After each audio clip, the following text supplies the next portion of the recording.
Olá, galera do Onda Tech, você que nos acompanha pelo YouTube, pelo Educa Recife e você também que nos acompanha pelo canal 22.4. Sejam todos muito bem-vindos à nossa 8ª aula de matemática do Onda Tech. E você deve estar se perguntando, por que professor Wellington está assim tão diferente? Por conta da data de hoje. Hoje é 12 de outubro. Hoje é o dia que se comemora o Dia das Crianças. Então, em homenagem a todas as crianças que estão aí nos assistindo, eu vim assim fantasiado, me caracterizei em homenagem a vocês, ok?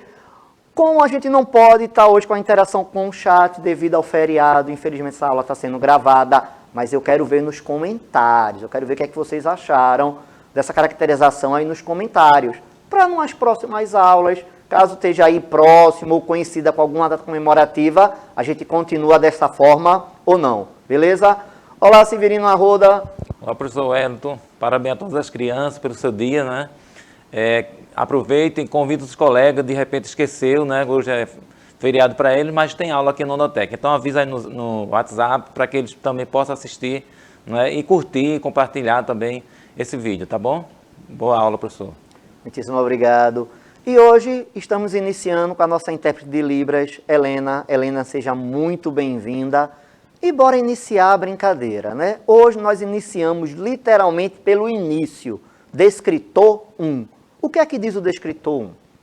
Identificar a localização, movimentação de objetos em mapa, croquis e outras representações gráficas.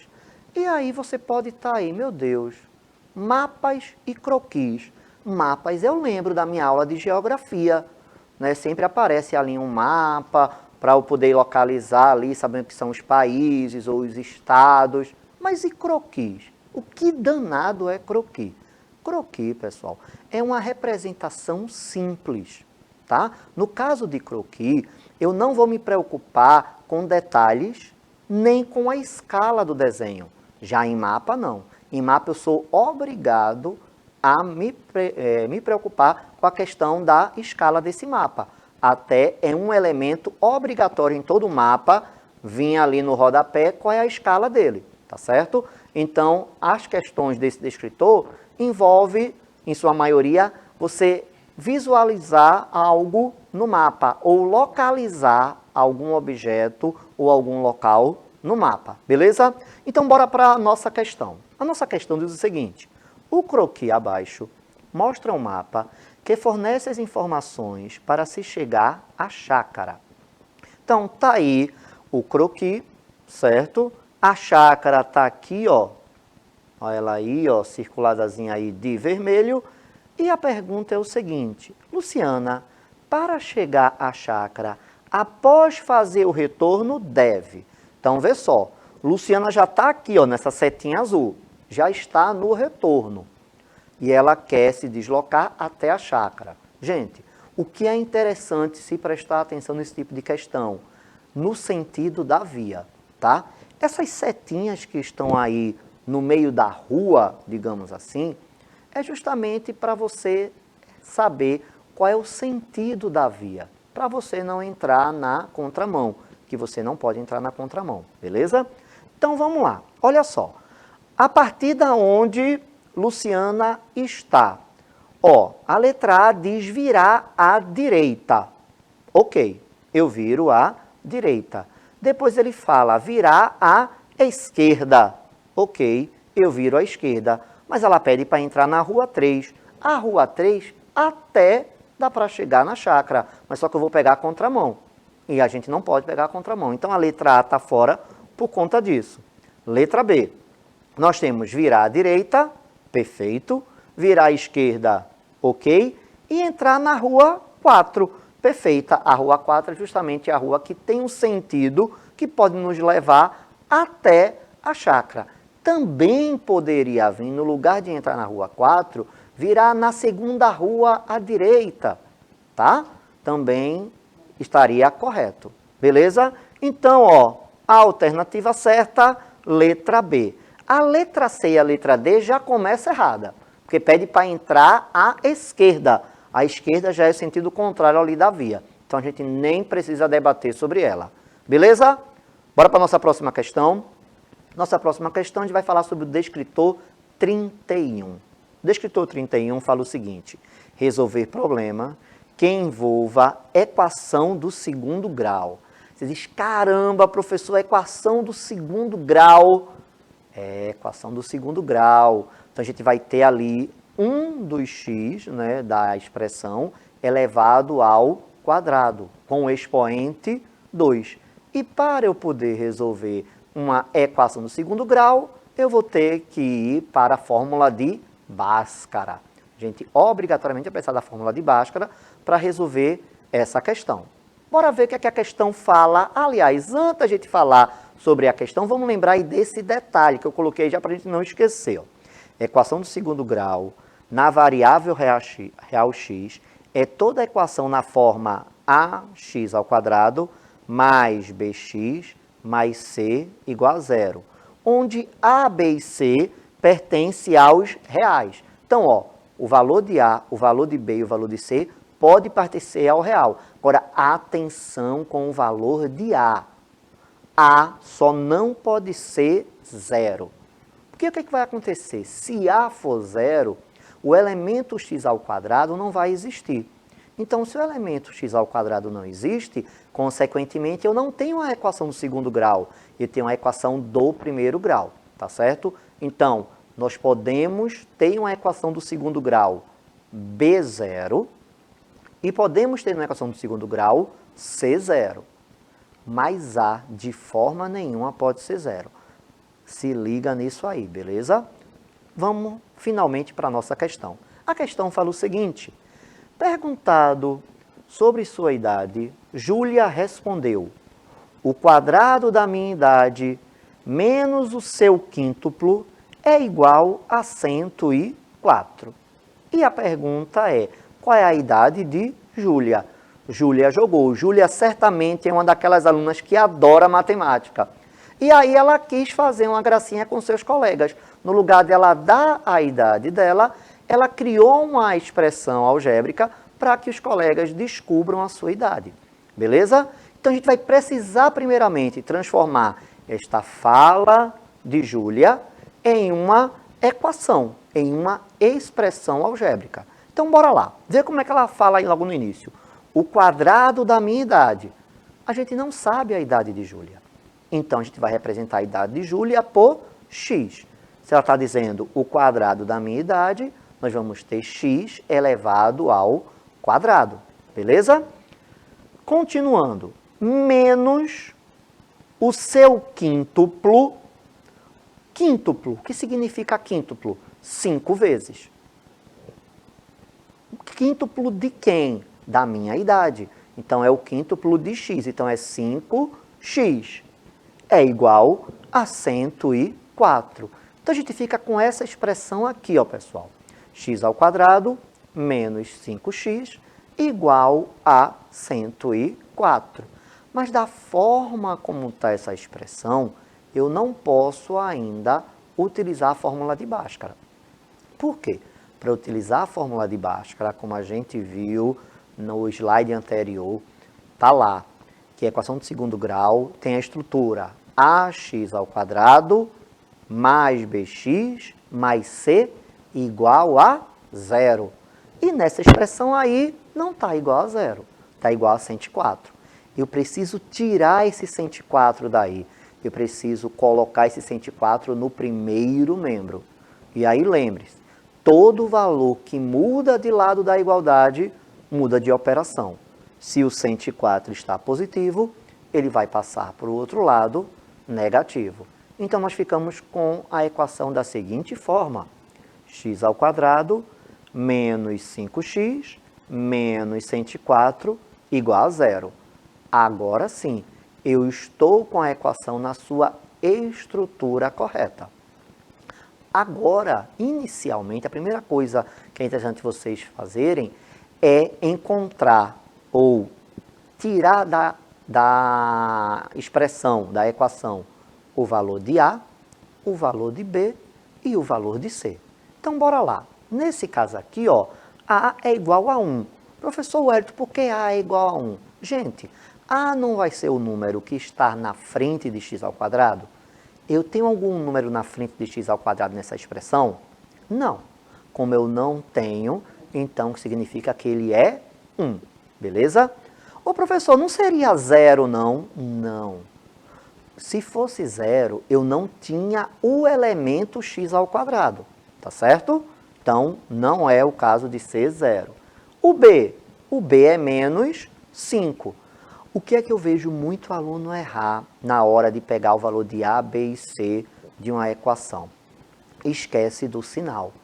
Gente, a expressão de equação de segundo grau é todo positivo. Tanto A, quanto B, quanto C é positivo. Se na sua equação, que a questão vai lhe informar, tiver algum sinal de negativo, esse negativo é do valor. Então, esse menos que está na frente do 5 é do B. Por isso, o B é menos 5. E o valor de C é menos 104. Pronto. Já tenho o valor de A, já tenho o valor de B, já tenho o valor de C. Posso ir para a fórmula de Bhaskara, que lembrando, a fórmula de Bhaskara é x é igual a menos b, mais ou menos raiz de delta, sobre 2a. Professor Wellington, quem é delta? Delta é b ao quadrado menos 4ac. A minha sugestão é que você calcule delta fora da expressão de x, tá certo? Senão fica uma expressão muito longa e aí a probabilidade de você se confundir é maior, tá certo? Então vamos calcular delta separadamente, depois a gente pega o resultado e coloca direto lá dentro do radical, tranquilo? Então bora lá. A gente vai precisar inicialmente substituir b por menos 5, a por 1 e c por menos 104. Então ficamos assim, ó, menos 5 ao quadrado, menos 4 vezes 1, vezes menos 104. E agora eu preciso resolver os cálculos. Eu preciso calcular menos 5 ao quadrado e eu preciso calcular menos 4 vezes 1 vezes menos 104. Ó, aquela potência lá de menos 5 ao quadrado, como o expoente é um número par, é 2, então o resultado vai ficar positivo, tá? E ali, quando eu fizer o jogo do sinal do menos 4 vezes 1 vezes menos 104, também vai ficar positivo. Então, nós ficamos assim, ó, 25, que é o resultado de menos 5 ao quadrado, mais 416. E para eu encontrar finalmente o valor de delta, eu só preciso realizar a soma, que aí dá no total 441. É este valor de delta que eu vou colocar lá no valor dentro do radical. Então, vai ficar assim, ó. Vou dividir aqui para facilitar e vocês não se confundirem. E ficamos com menos 5. Professor Wellington, por que ficou dois sinais de negativo um junto do outro? O primeiro negativo é da fórmula de Bhaskara. O segundo negativo é do valor de B, tá certo? Mais ou menos raiz de 441, dividido por 2 vezes 1, que é o valor de A, beleza? Então, vê só, eu já posso fazer ali o jogo de sinal de menos com menos, que a gente sabe que vai dar mais, e a gente já pode também calcular a raiz de 441. Então, ficamos com 5 mais ou menos 21.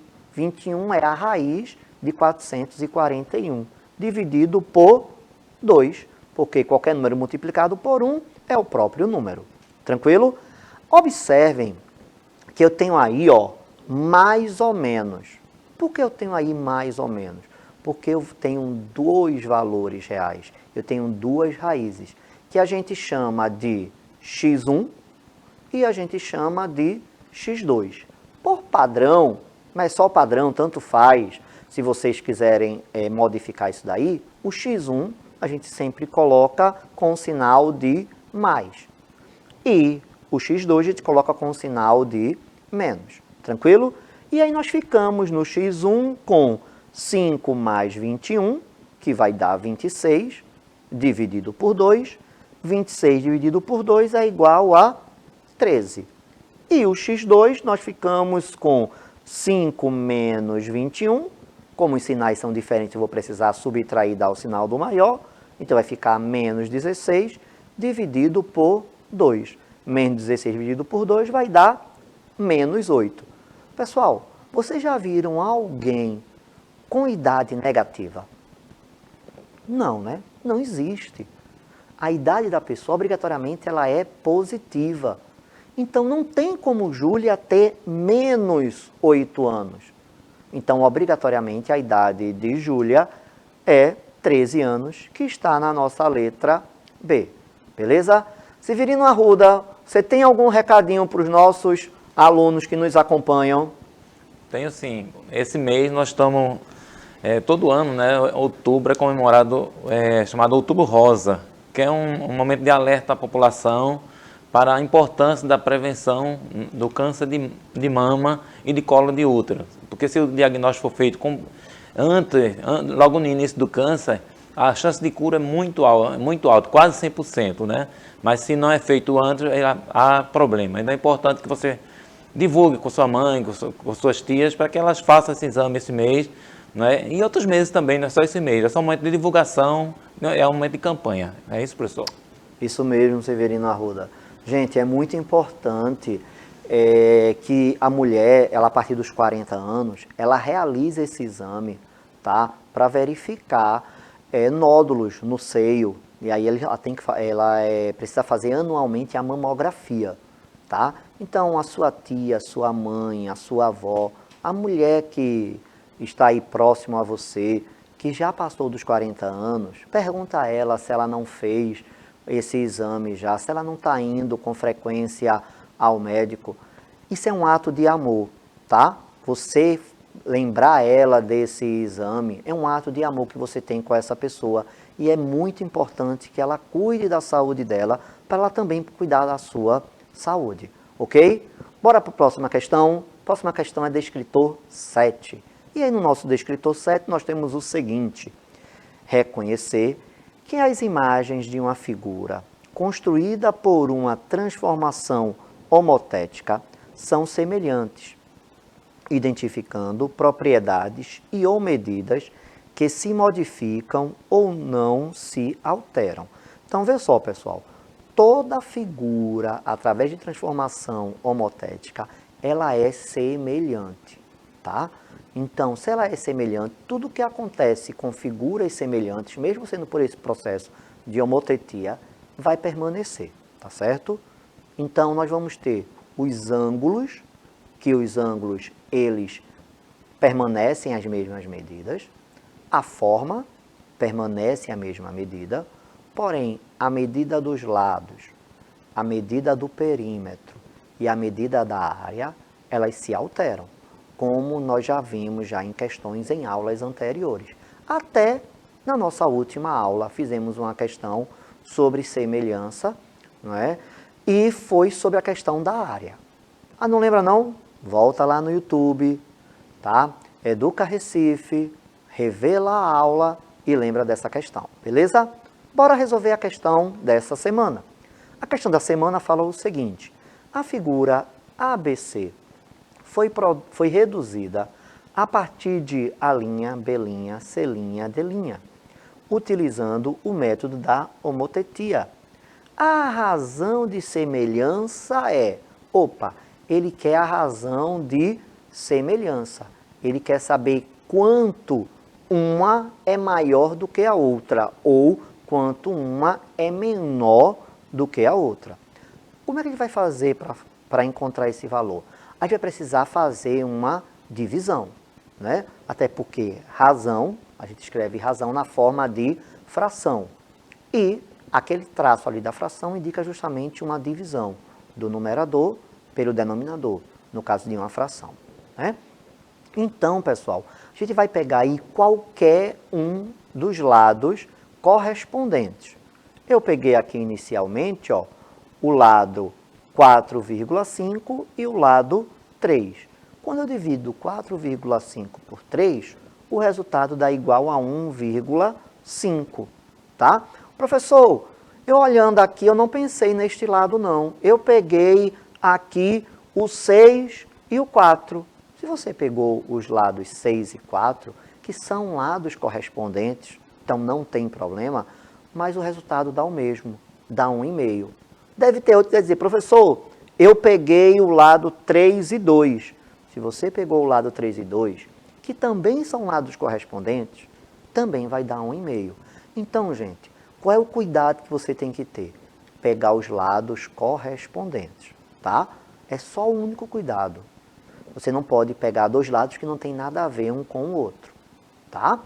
E aí, faz a divisão, automaticamente encontra a resposta, marca lá no gabarito letra C e segue para a próxima questão. Até porque a gente tem que ganhar tempo para as questões que são mais longas, como as questões de português, que eu sempre acompanho as aulas de professora Fernanda, vejo lá os textões enormes e que vocês precisam de bastante tempo para poder ler e fazer essa interpretação. Então, em questão de matemática, que é rápida, que é objetivo, ó, é rapidinho.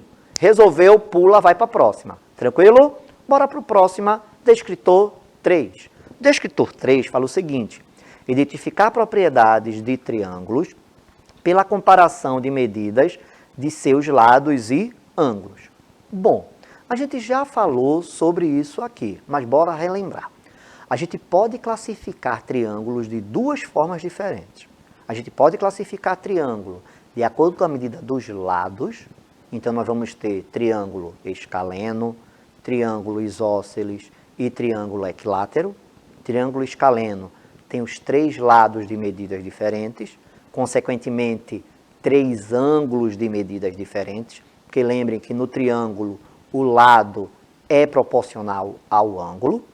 Nós temos o isósceles, eu tenho 2 lados iguais e um diferente, consequentemente, eu também vou ter 2 ângulos iguais e um diferente, e eu tenho no escaleno os 3 lados com a mesma medida.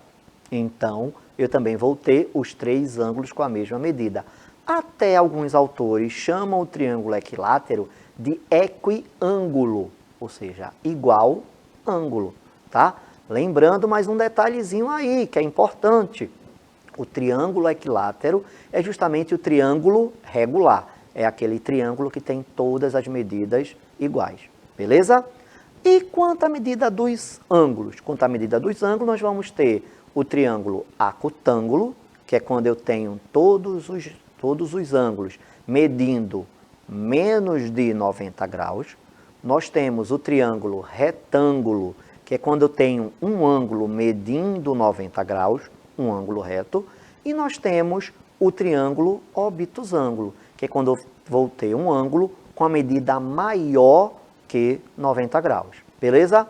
Feita essa revisão aí, então, bora para a questão. A questão fala o seguinte: a figura abaixo é um triângulo utilizado para sinalização de trânsito.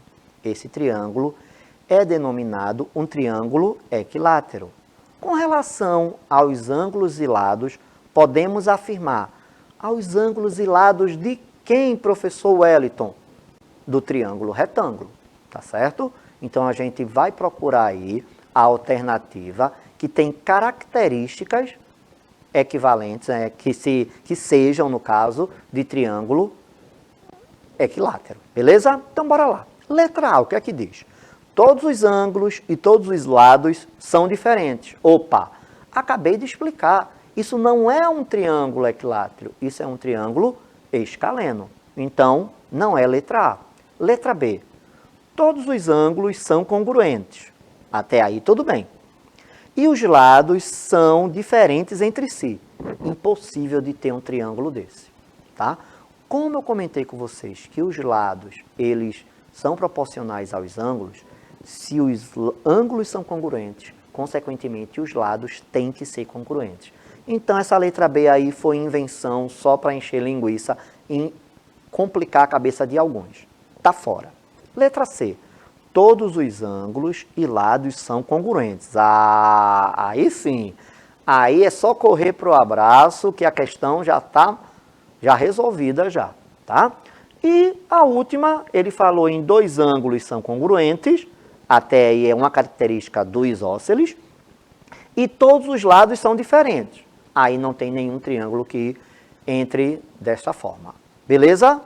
Bem, bora lá. Descritor 10. O descritor 10 fala o seguinte: utilizar relações métricas do triângulo retângulo para resolver problemas significativos. Então, vou resolver relações métricas do triângulo retângulo. Falou em relações métricas, pessoal. Falou em triângulo retângulo. Lembre-se logo de Pitágoras, tá? A maioria das questões envolvendo relações métricas, cuidado para a questão não ser de relações trigonométricas, tá? A gente está falando de relações métricas. Falou em relações métricas, a gente está falando em Pitágoras, beleza? Na maioria das vezes. E aí a questão fala o seguinte: a figura abaixo mostra um portão feito com barras de ferro. Para garantir sua rigidez, foi colocada uma barra de apoio. Aí a questão pergunta qual a medida dessa barra de apoio. Gente, a barra de apoio está aqui, ó. Eu até sinalizei ela melhor, porque alguns podem estar confusos em qual é a barra aí que ele está considerando como barra de apoio, beleza? E ele quer saber justamente a medida desta barra. Olha que coisa linda, lembra a nossa aula passada, ó. Eu tenho aí um triângulo retângulo. Se eu tenho um triângulo retângulo, eu vou usar Pitágoras, tá? A hipotenusa vai ser o x, que é o que eu quero descobrir, e os dois catetos vão ser 2 e 1,5. Então, nós ficamos assim. Vamos utilizar a ao quadrado é igual a b ao quadrado mais c ao quadrado. Substituindo aí, nós ficamos com x ao quadrado igual a 2 ao quadrado mais 1,5 ao quadrado. Fazendo os cálculos de porcentagem, 2 ao quadrado é 4, 1,5 ao quadrado é 2,25. Cuidado, se você está multiplicando número decimal, se você está multiplicando o número com vírgula, você multiplica normalmente e depois conta as casas decimais. Quando eu vou multiplicar 1,5 por 1,5, eu vou ter duas casas decimais. Então, no resultado, eu vou precisar ter duas casas decimais. E agora eu vou somar 4 com 2,25, que vai dar 6,25. O 2, que está do lado de lá em forma de potência, vem para o lado de cá em forma de raiz. E aí você vai calcular a raiz de 6,25, tá? E a raiz de 6,25 dá 2,5. Resposta da alternativa está ali na letra A. Agora, peraí um pouquinho. Peraí. Antes de eu passar para Severino Arruda, que aí tem mais alguns recadinhos para dar para vocês. Aula passada, eu comentei com vocês sobre o triângulo pitagórico mais conhecido, que é o triângulo 3, 4 e 5. E eu falei para vocês sobre os múltiplos deste triângulo. Galera, vê só. Observa os lados aí. 2, 1,5. Você diz, não, professor, 2 e 1,5 não é múltiplo de 3 nem de 4, não. Mas vê, você só está multiplicando, né? E se você dividir? 4 dividido por 2 dá 2. 3 dividido por 2 dá 1,5. Ah, professor, agora! Então, x, ó, é o 5 dividido por 2, galera. Então, aí, ó, por isso 2,5. Fiz aqui a demonstração, mas era só você lembrar desse comentário que eu fiz na aula passada. Galera, vamos o seguinte, vamos para o nosso intervalo. Quando voltar, a gente volta e vê o recadinho que a gente tem com o Severino Arruda. Beleza? Bora para o intervalo.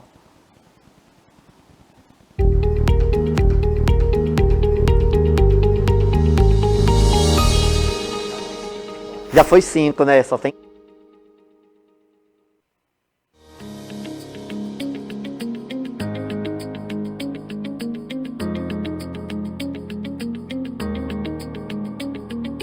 Com esse novo modelo que foi implantado, os alunos estão tendo mais acesso pelo aplicativo. Eu entro na pasta do quarto ano e espero a aula começar. Para os alunos em que estão tendo alguma dificuldade de voltar para a sala de aula, está sendo bem interessante, porque os professores atuais estão bem dinâmicos e com essa nova forma, como eu estou falando, de interagir, eles têm mais vontade de participar, de também ver o nome deles sendo falado ali. Você pode conversar e as perguntas você pode responder. Porque antes as perguntas não dava para responder, né? Porque tinha só pelo YouTube e pela TV. A maioria dos alunos que estão aqui participando disseram que gostam, que amam o frevo. Miguel, Marina, Giovana, Ana, Elias, Catarina, Isabela, David, não é? Então a gente está com a participação bem efetiva. Antes a aula, como não era tão interativa, então não chamava tanta atenção do aluno, que ele ficava só parado ali olhando, só escutando a informação.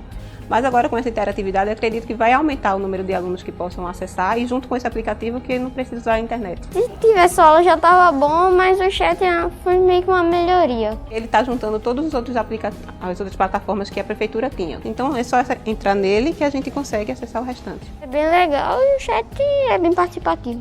O recado que eu gostaria de dar é de que, de fato, os professores vejam como mudou, como está mais interessante essas novas aulas. Seria bom que todos os alunos pudessem baixar o aplicativo. Eles podem interagir com o professor, eles estão bem dinâmicos, eles exploram bem as aulas e escutam bastante os alunos.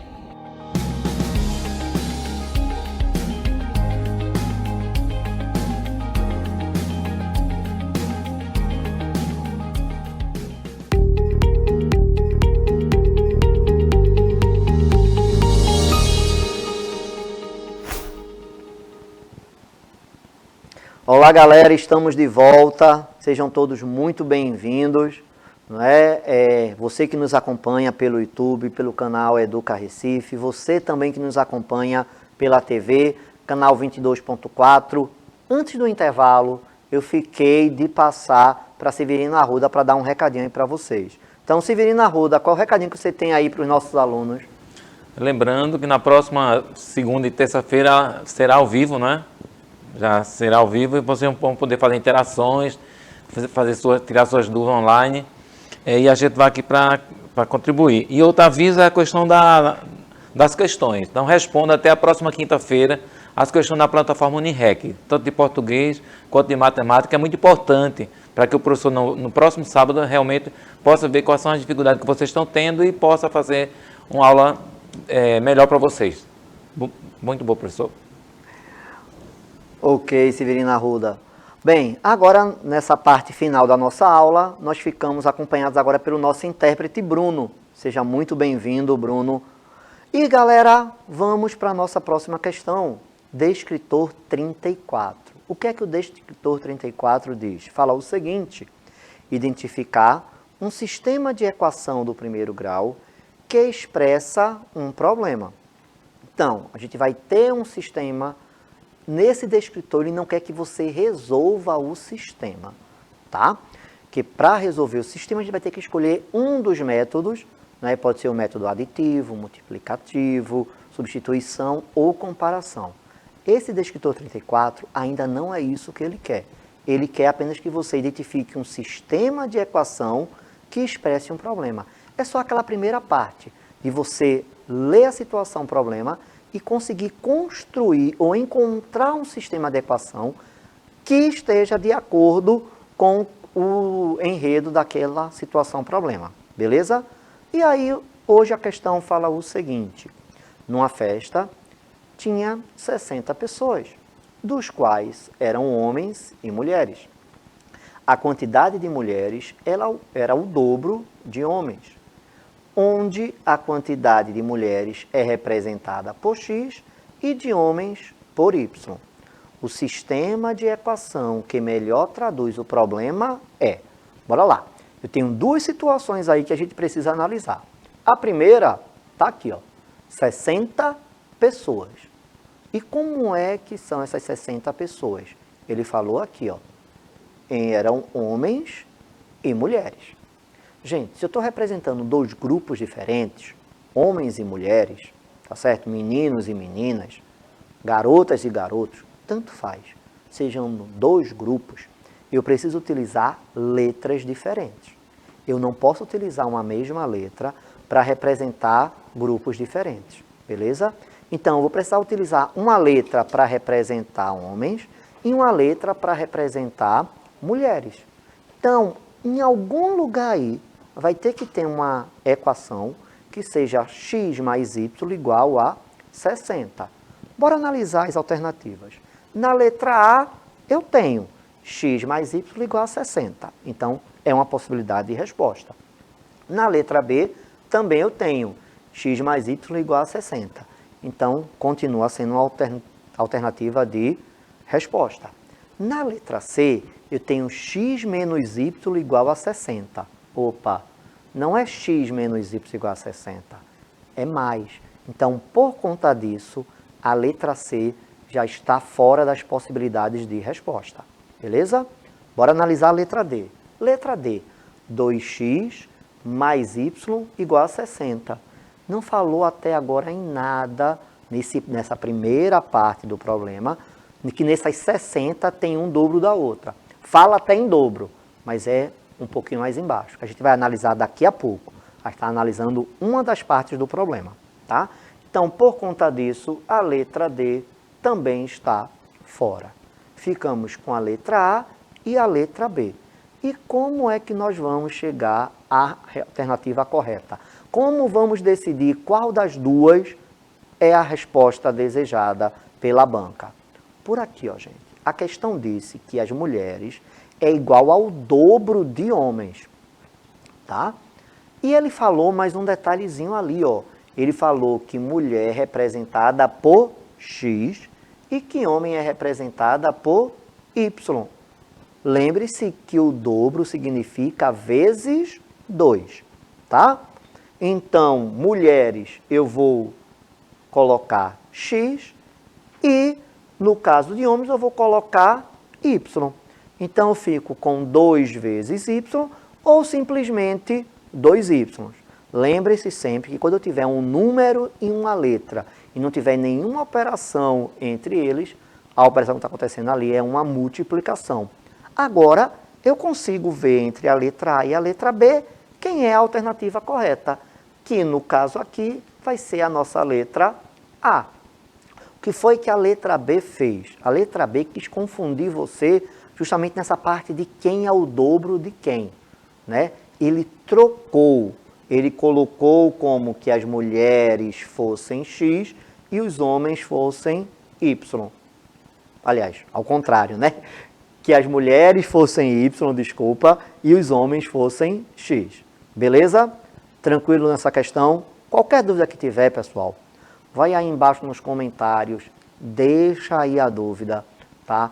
Que sempre que possível a gente dá uma passadinha pelos comentários para ver se vocês deixaram alguma dúvida, para na medida do possível a gente ir respondendo. Tranquilo? Bora para a nossa próxima questão, que é do descritor 19, que fala o seguinte: resolver problema com números naturais envolvendo diferentes significados das operações. Então, eu vou ter a situação problema utilizando apenas números naturais, ou seja, eu vou ter somente a parte positiva, do zero para frente, tá? A parte negativa não entra aqui, porque não seriam números naturais, seriam números inteiros, tá? E a questão fala o seguinte: em uma loja de informática, Paulo comprou um computador no valor de R$ 2.200, uma impressora por R$ 800 e 3 cartuchos que custam R$ 90 cada um. Atenção nesse detalhe. Os R$ 90 é o preço de cada cartucho.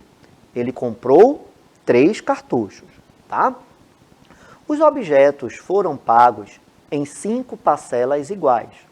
O valor de cada parcela em reais foi igual a... Bem, primeiramente, eu preciso saber quanto deu a compra completa de Paulo, né? Porque Paulo comprou computador, comprou impressora e ainda comprou cartucho. Então, ele comprou tudo isso, tá? Então, preciso saber quanto ele gastou para, a partir daí, eu ver quanto é que ele vai pagar por parcela. Então, ó, o computador foi 2.200.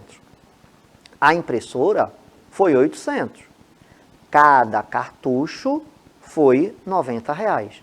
Então, eu tenho que pegar esses 90 reais e multiplicar por 3, porque são 3 cartuchos. E aí 3 vezes 90 vai dar 270, tá? Agora eu vou ter que somar os 2.200 mais os 800 mais 270.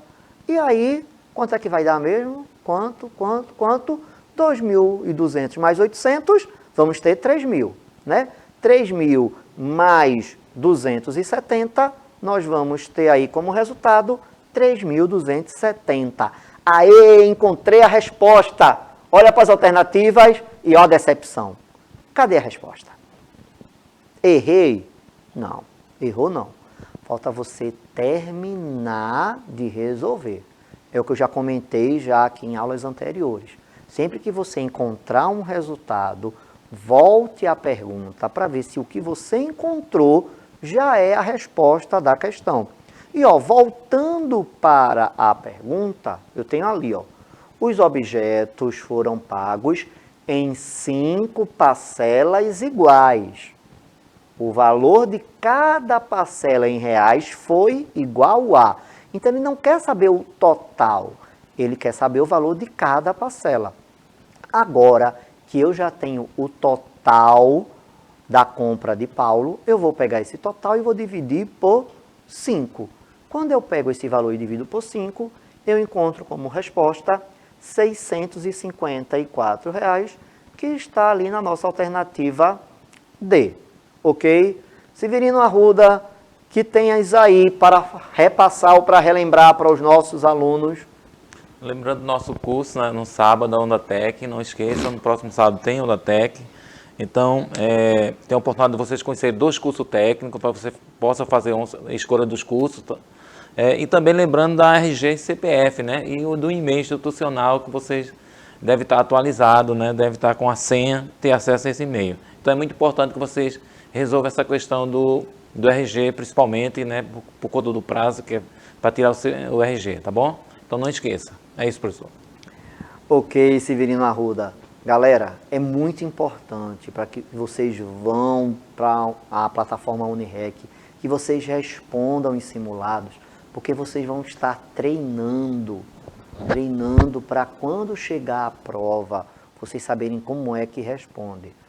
A prova da ETE, ela é em um computador. Este ano, ela foi online, né? Você fez da sua casa. Aliás, quem fez, né, ano passado, fez de casa. Devido aí a essa questão de pandemia, houve essa flexibilização. Mas, normalmente, o normal das provas da ETE é ser realizada na ETE, onde você se inscreveu. Ela é feita de forma digital, ela é feita no computador, tá? Mas ela é feita na forma presencial. Você vai até a ETE onde você se inscreveu, que na sua inscrição você vai escolher o dia e o horário que você vai realizar essa prova e você faz no computador. Os simulados que estão lá disponíveis para vocês é baseado na estrutura dessas provas que vocês vão fazer, tá? São aquelas questões que vocês precisam marcar as alternativas e posteriormente vocês precisam lembrar de enviar, tá? A mesma coisa é na ETE. Quando você vai fazer a prova, você vai ter lá as questões que você precisa ir resolvendo. Se você não sabe uma questão ou achou difícil, você pode pular e ir para a seguinte e depois voltar para resolver aquela que você deixou em branco. E no final você precisa finalizar a prova, tá? Então é importante vocês fazerem essas provas, até porque também vocês veem aonde vocês estão com mais dificuldade, né? Os professores, eles resolvem as questões no sábado baseado com aquelas questões que vocês mais erraram. Eles dão prioridade a resolver as questões no sábado olhando o relatório que diz Polo Dom Bosco, por exemplo. Falando em Dom Bosco, um grande abraço aí a todos os meus colegas do Dom Bosco, né? Polo do Dom Bosco. O descritor que mais erraram foi o descritor 5, por exemplo. Então, o professor daquele sábado, ele vai dar uma ênfase maior ao descritor 5, porque foi o descritor que a maior parte de vocês teve maior dificuldade, beleza? E também tem a questão dos cursos, né, que a gente sempre vem batendo aqui. é importante vocês conhecerem os cursos que são oferecidos nessas ETEs. Porque quando abrir inscrição, já estamos aí dia 12 de outubro, né? Estamos chegando no final aí do ano. Daqui a um tempo, um mês e meio no máximo, vai estar abrindo inscrição aí para a ETE e para o IF. E vocês precisam conhecer os cursos para que vocês escolham o curso de acordo com o que você mais se identifica, tá? Falando em curso, eu volto a reforçar o que eu faço aqui toda vez. Identidade, CPF, e-mail. Tá? A gente fica aqui batendo nessa tecla o tempo todo. Eu, Severina Arruda, Fernanda, Denise, porque a gente não quer ver vocês no final do ano frustrados. Poxa, eu estudei tanto, me preparei tanto e acabei que não consegui fazer minha inscrição. A gente não quer que isso aconteça, pois a gente está aqui o tempo todo batendo nessa tecla. Então, que você que ainda não tirou a identidade, ou que a sua identidade molhou, ou que você perdeu, ou que ela está rasurada, corra para tirar outra identidade. Senão você não faz inscrição, nem faz prova. Beleza? Dados os recadinhos, bora para a nossa próxima questão. Descritor 22. Identificar fração como representação que pode estar associada a diferentes significados. Então, aí a gente vai falar sobre fração. O que a gente tem sobre fração nessa questão? De 10 maçãs, 6 são verdes e as outras são vermelhas. Considerando o conjunto dessas maçãs, que fração representa as maçãs vermelhas? Bem, primeiramente eu tenho que descobrir quantas maçãs vermelhas eu tenho, né? Então, ó, de acordo com o problema diz o seguinte, diz que a quantidade de maçãs vermelhas é a quantidade de maçãs no total, né? Menos as maçãs verdes. Professor Wellington, por que o senhor está fazendo maçãs menos maçãs verdes? Porque foi o valor que o problema me deu. O problema me disse quantas maçãs tem ao todo e me disse quantas maçãs verdes também tem. Então, se eu vejo a diferença entre o total de maçãs e as maçãs verdes, eu, consequentemente, sei quantas maçãs vermelhas eu tenho. No caso, ele fala que o total de maçãs são 10. E a de maçãs verdes são 6. Então, para eu saber a quantidade de maçãs vermelhas, eu simplesmente preciso fazer aí 10 menos 6. Ou ver a diferença entre esses dois valores. Galera, eu frisei bem esse nomezinho diferença, porque muita questão ele traz esse nomezinho aí, tá? Qual a diferença entre a idade de Paulo e Gustavo? Gente, a questão falou em diferença, ele quer que você faça uma subtração, né, entre a idade dessas duas pessoas, como o exemplo que eu dei.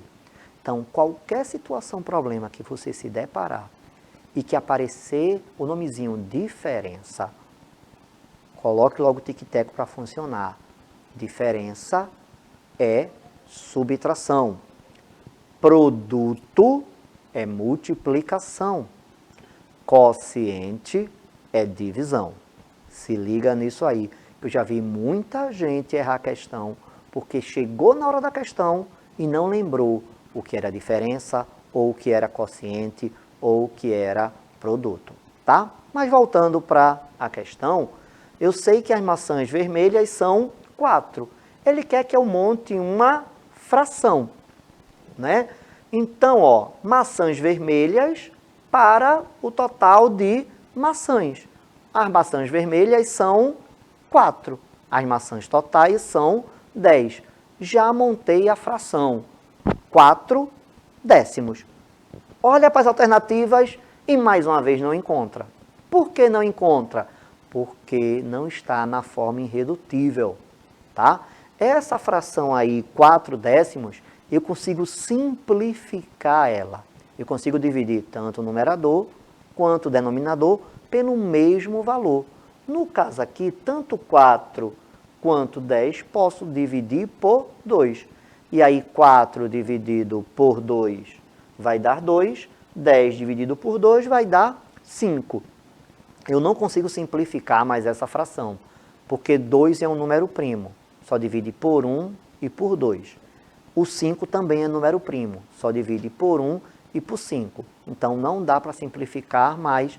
E você já encontra ali na nossa alternativa B. Tranquilo? Então, bora lá. Severino Arruda, algum recadinho mais, alguma coisa que você queira aí lembrar, puxar a orelha aí dos nossos alunos que estão nos acompanhando? Lembrando que quem perdeu alguma aula da segunda e terça-feira, vocês podem ir no YouTube, no Educa Recife, e colocar Onda Tech, playlist Onda Tech, você vai encontrar todas as aulas, desde agosto, final de agosto, todas as aulas de todas as semanas estão lá para vocês revisarem, não é?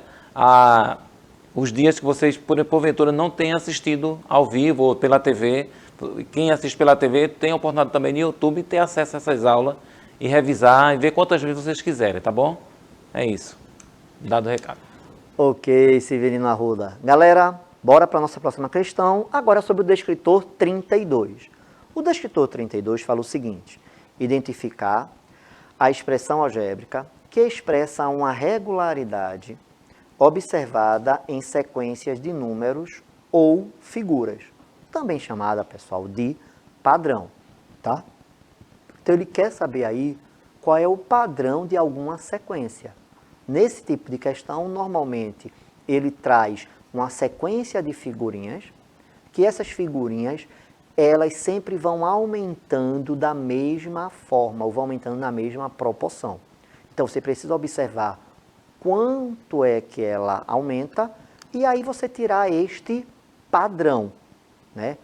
Como é que eu posso representar qualquer uma figurinha desta sequência? Beleza? Bora para a questão. A questão fala o seguinte: uma professora realizou uma atividade com seus alunos utilizando canudos de refrigerante para montar figuras, onde cada lado foi representado por um canudo. A quantidade de canudos que está representando por C de cada figura depende da quantidade de quadrados que está representado por Q, que formam cada figura. A estrutura de formação das figuras está representada a seguir. Então, ele colocou aí as 3 primeiras figuras dessa sequência. E ele diz o seguinte: que expressão fornece a quantidade de canudos em função da quantidade de quadrados de cada figura. Então, ele quer que você relacione a quantidade de canudos com a quantidade de quadrados formados. Beleza? Galera, vê só. A gente já trabalhou sobre isso aqui. Esse tipo de questão, você tem 2 caminhos a seguir. Ou você desenvolver um raciocínio para construir essa expressão, né? Ou você fazer por tentativa. A minha sugestão é que você faça por tentativa, porque vai ser mais prático na hora da prova. Já que você tem ali, 4 expressões já que ele sugeriu. Então, você simplesmente pega e vai testando essas alternativas nas figuras aí em questão. No caso, você vai testar nessas 3, vamos testar nessas 3 figuras. Então, bora começar pela letra A. A letra A, na figurinha 1, eu tenho aí C é igual a 4 vezes Q. No caso aí, eu tenho 1 quadrado. Então, o Q eu vou substituir por 1. E eu fico com 4 vezes 1, 4. Beleza. Na letra A deu ok. Eu tenho 1 quadrado, utilizei 4 canudos. Perfeito. Vou testar na figurinha 2. Bora lá. Mesma fórmula, agora o Q vai ser 2. Porque agora eu tenho 2 quadradinhos nessa figurinha 2. E aí 2 vezes 4 vai dar 8. E se você olhar para a figura, eu não tenho 8 canudos, né? Eu só tenho 7 canudos. Então, por conta disso, a letra A já está fora. A letra A não é a resposta. Vamos tentar a letra B. Então, na letra B, eu tenho aí C é igual a 3Q mais 1. Na figura 1, Q é 1. Então, eu vou ficar com 3 vezes 1 mais 1. 3 vezes 1, 3, mais 1, 4. Então, beleza, figura 1 em ordem. 4 canudos, maravilha. Vamos testar na figurinha 2. Na figurinha 2, nós vamos ter Q igual a 2. Então, eu vou ficar com 2 vezes 3, 6, mais 1, 7. Então, 7. Como eu já tinha comentado anteriormente, a figura 2 realmente tem 7 canudinhos. Ah, professor, já posso ter certeza que está correta? Não. Teste também na figurinha 3. É mais seguro, tá bom? Bora para a figurinha 3. Bora lá. O que agora vai ser 3, já que eu tenho 3 quadrados nessa figura. Então, eu vou ficar com 3 vezes 3, 9, mais 1 dá 10. Opa, deu certo na figurinha 1, deu certo na figurinha 2, deu certo na figurinha 3. Então, resolvido, a alternativa correta é a letra B. Se você quiser aí fazer um teste com a letra C e a letra D, fique à vontade. Tentem, é até bom que vocês tentem, porque vocês vão estar exercitando, vocês vão estar praticando, vocês vão estar vendo como é que resolve. Tá? Mas vocês vão ver que nessas outras duas não vai dar certo para as 3 figuras. Tá? A alternativa correta realmente é a letra B. E essa questão veio para contradizer algo que normalmente eu digo em outras aulas. Eu sempre digo, gente, quando for resolver questão que dá para resolver por tentativa, sempre comece de baixo para cima, porque normalmente eles botam a alternativa correta lá no final, lá na letra D ou na letra C. Aí essa veio para me provocar. Essa mudou, saiu do padrão. Gente, mas é isso mesmo, tá? É normal isso acontecer. Veja que eu disse, a probabilidade, a possibilidade de acontecer é mais nas últimas alternativas, tá? Mas pode acontecer de vir na letra A ou de vir na letra B. Até porque as bancas elas ficam de olho no que é que normalmente os alunos estão fazendo. Então, a partir do momento que ele viu que muita gente está começando a tentar de baixo para cima, vai dizer, tá bom, vou fazer o contrário agora. Então, a gente vai trabalhando, nós professores, a gente vai trabalhando de acordo com o que a gente vê que mais ocorre. Mas às vezes tem questão que foge do padrão. E a gente precisa saber resolver a questão que está no padrão e aqui está fora do padrão, tá certo? Calma na hora da prova é importante, tá? Mas ser ágil também é importante. Então, vocês têm que tentar aí equilibrar as duas coisas. Bem, galera, estamos chegando no final da nossa aula de hoje. Foi muito bom estar aqui com vocês nesse feriado, nesse dia 12 de outubro, em comemoração ao Dia das Crianças. Até me fantasiei, para quem chegou aí do meio da aula para o final, me fantasiei em homenagem a vocês, tá? Para deixar vocês mais alegres, mais felizes, fazer algo um pouquinho diferente. E volto a dizer, como a gente não está ao vivo, não tem como vocês dizerem se vocês gostaram ou não no chat, vai nos comentários. Deixa aí nos comentários se foi legal essa questão de eu me caracterizar nesse dia ou não. Se a maioria de vocês acharem legal, eu vou ver, de acordo com as próximas aulas, de acordo com as datas que estiver ali, eu vou ver se eu consigo sempre estar me caracterizando para alegrar um pouquinho, para divertir um pouquinho vocês. Tá certo? Galera, muito obrigado pela atenção. Uma boa noite a todos e até a próxima terça-feira. Até mais.